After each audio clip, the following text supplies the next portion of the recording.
All right, here's a short little video about child observations. So you're going to do three observations, but really it's like two and a half observations. So the start here page is just this video, which is going to be kind of taking you through what the class or what kind of observations are going to look like. Let me give you an overview first. Let me go back. Okay, so here are the observations. So we're in Start Here, which is the first page, which is just this video and maybe some more helpful hints and things like that. Next is some observation basics. So once again, if you're new to observing or getting back in the game, definitely look over the observation basics. It gives us kind of the why of it and then the how. Then we have our virtual observation. Then I have more information specific to this class about documenting, reflecting on the data that we gather from our observations. And then we have an in-person kind of running record observation. And then we have an in-person checklist observation. So for the two in-person observations, you can go to an elementary school, you can go to a child care center, you can go to our lab school, and I'll give you more information on the lab school later. So it's up to you where you want to observe. So if you are working in a school, that would be fine. You can use your school as a place to observe. Just don't do it in your classroom. So for the purposes of this classroom, like if you're an infant Todd classroom, go to a preschool classroom. If you're a preschool, then go to the infant Todd, something like that. But your own school is a perfect place to do that. It can be an in-home daycare, it can be military installation, it can be just a regular childcare center, it can be a Head Start, it can be an elementary school if they have TK or kinder. It is summer, so there might not be that many observations through the elementary school. You could call and see if it's a year-round school that might work. And then we have our lab school, and I'll give you the information for our lab school as well. But you can do your in-person, either of your in-person observations anywhere that you can find. So I'm just going to take you through what these are going to look like and give you some more helpful hints so that you can complete it as well. So this is just observation basics about making sure that you stay objective, which means just the news, just the facts, just what you see, hear, and not what you feel about the situation. So if a child is smiling, you're not going to say she's super happy, she's ecstatic, she's joyful. The child was smiling when they saw their mother enter the room. So we just want the facts. And so this gives you a little bit more information about that. And then also when you get out into the classroom, so you're doing your in-person observations, bring some kind of piece of paper and a writing implement. Do not bring your laptop or iPad. Kids love tech, right? They're going to come over and be like, let's play Animal Crossing. So the best thing to do is have like have a piece of paper, a notebook, a pen, and just write down everything you see. You're going to have a cramp at the end. Your hand is going to be killing you. You're not used to writing like this. Write as much detail in your in-person observations. Detail, detail, detail, detail, detail.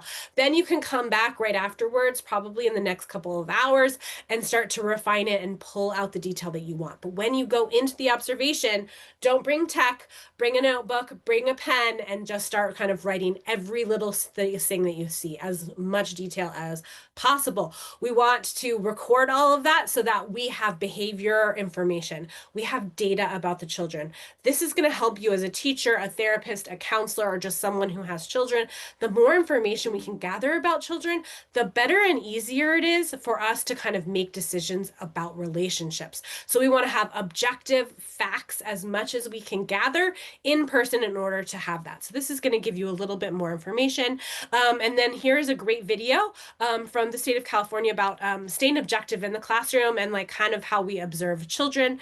And then I also have a little video on just writing and doing running records as well. So if you're new to observation or getting back at the game, check that out. This is your first observation assignment. And once again, it is virtual.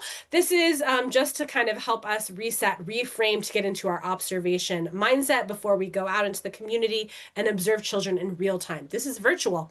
Here is Samantha and Sarah, and they are in preschool and they are playing in the block area. This is a 6-minute video. Watch it as much as you want. This is why it's a virtual. So get your notebook out, get your paper out, and just take as much notes as possible. Either choose Samantha or Sarah, focus on one of them, write down what they say. What hands are they using? How do they walk across the floor? How do they interact with people? What are their facial expressions? What actions, behaviors do you see? And here's an example. This example is not about Samantha or Sarah. This is just an example of what you might see in a classroom, right? So this is just an example of what it's going to look like. You are literally just recording detail. The teacher says this, the child does this, the child walks in this way, the child does this, the child does that.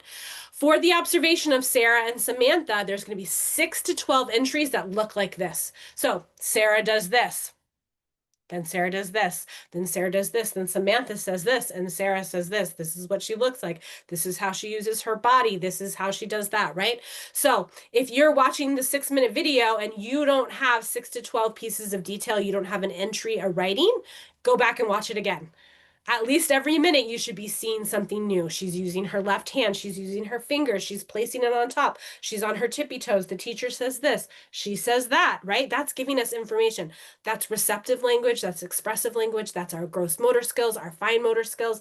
That's a lot of different data information about kids. So you want to observe language. You want to look for cognition. You want to look for social ability. You want to look for self-help skills, anything like that as well. So once again, you want to have objective data. You're a scientist looking at Sarah and Samantha and seeing and trying to understand and pick out as many pieces of skills and abilities that you can see from them. And that is 10 points. You need to have at least 6 to 12 though.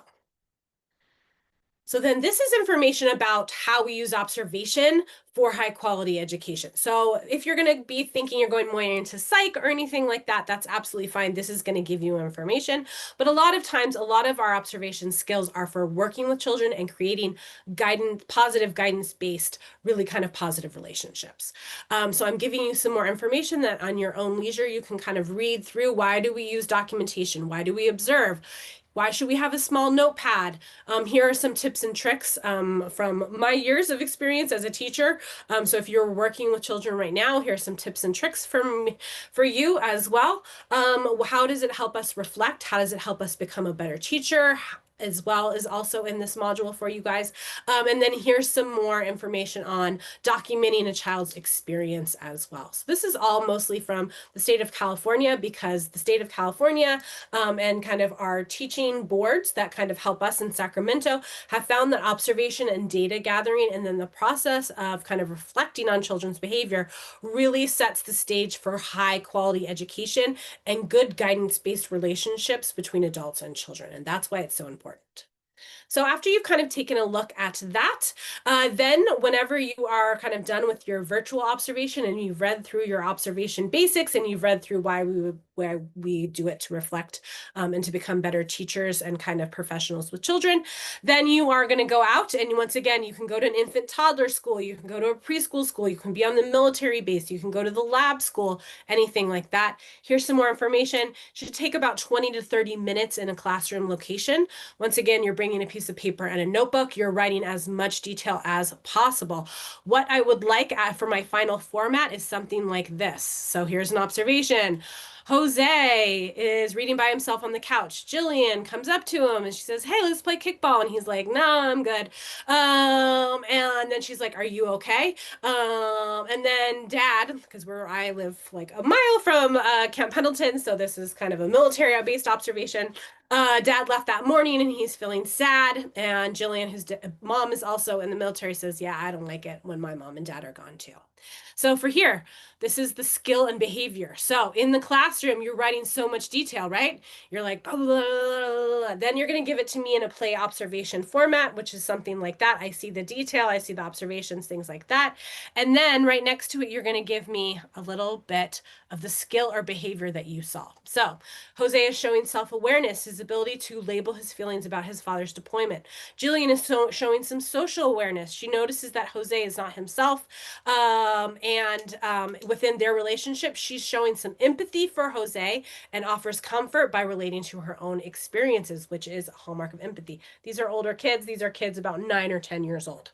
So that's an example. I give you another one as well. And right here, you can see that there is a credible citation. I will have kind of books available for you, but you can use any reading article that is available in this class or any past child development classes for your citation as well. So where were you getting this information about social awareness, empathy, things like this? We often find that kids under the age of 7 or 8 can struggle with empathy, perspective taking, things like that. Where did you learn this kind of knowledge? For example, this Paris is a free kind of textbook that I will put up for you guys that you can use to learn more about development and concepts and how you might do this.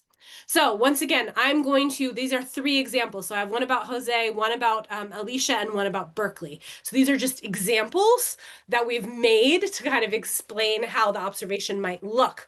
This is going to be child A, or, you know, give them a fake name or something like that. But you're going to give me lots of play observations. If you're there for 20 or 30 minutes, we're going to have lots of observations. You're going to have interactions. You're going to have physical skills. You're going to have social skills. You're going to have talking. So you're going to have many observations, and you're going to link some of those, at least 6 of them, to some kind of skill or behavior. It can be social and emotional. It can be cognitive. It can be language. It can be self-help, like the ability to go to the bathroom, pull your pants up, feed yourself. And it can also be physical, what you can do with your body as well. So you are just going to have lots of play observations. You're going to type them up. You're going to put them in a column that says play observation. That's going to look like this, and you're going to have lots of those observations. On the left-hand side, then you're going to have a skill or behavior column, and you're going to say, this child showed me fine motor skills. This child showed me receptive language skills. Receptive language skills are really important because when children can talk and communicate verbally, they can have, you know, play-based relationships with other kids, things like that as well. So if you want to choose to observe at the lab school, we have 2 in-person observations. So you can do at the lab school if you want. Here's the facility information. We have a San Marcos and an Escondido location. I've also told you where they are as well. It is summer. You should call. First of all, they're not open all day long. If you showed up at nap time, they're going to be like, what kind of observation are you going to get? But also it is summer. And that's why I kind of recorded this is we love for you to use the lab school. If you don't want to, if you live in Fallbrook or Rancho Bernardo or something, it's going to be a hike for you.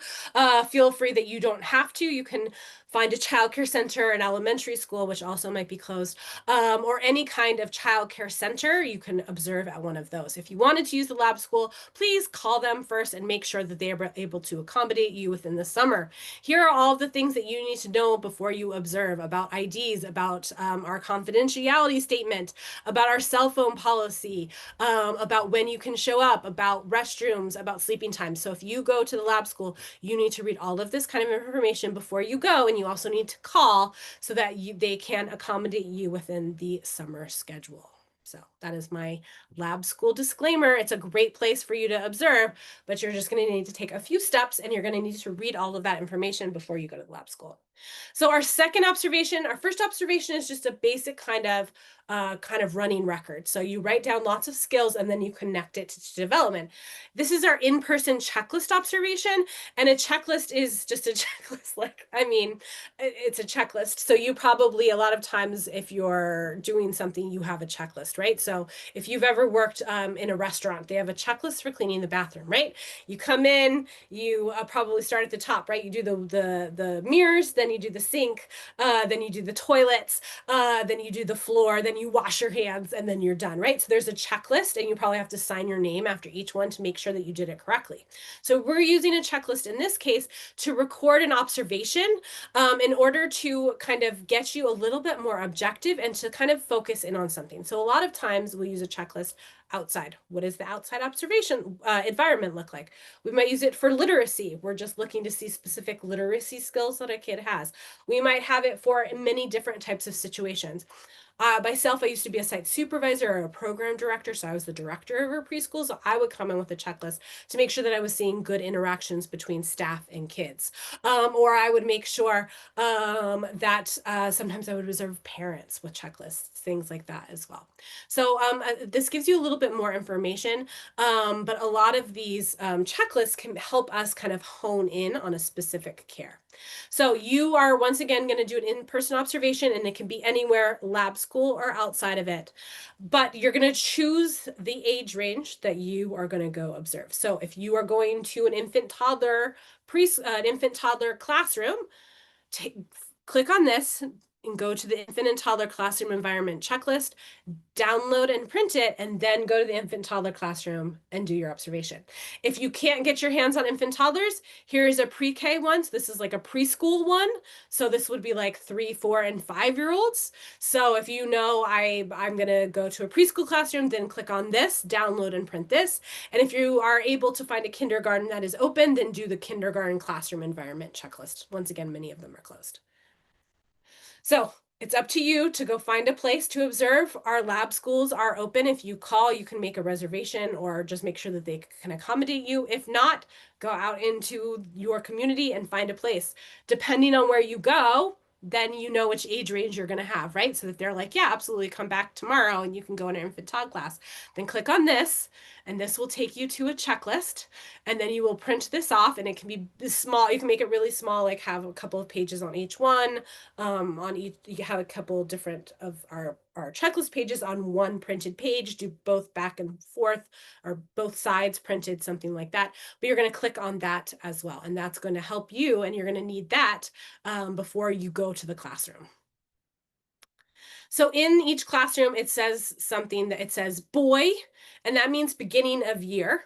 And then there's Moy, M-O-Y, and that says, and that's like throughout the year. And then an EOU, and that's end of year. We're obviously not teachers, or we're not using those classrooms as teachers. So you're just going to use the checklist that says boy, beginning of year.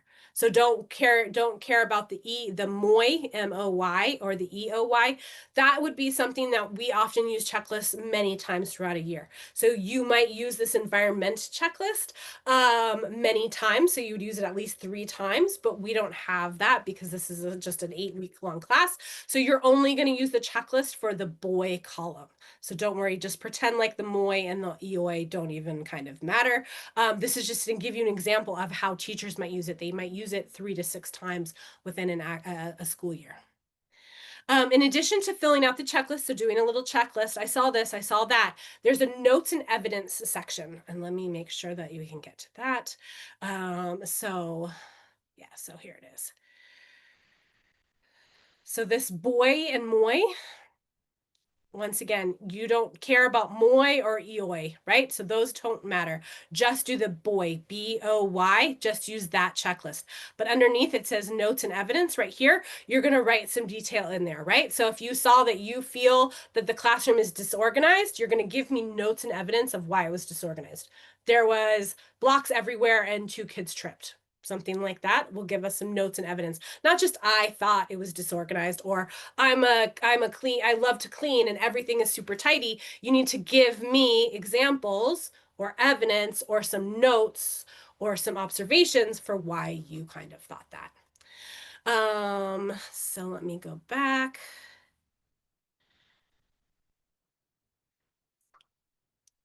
So that was the notes and evidence.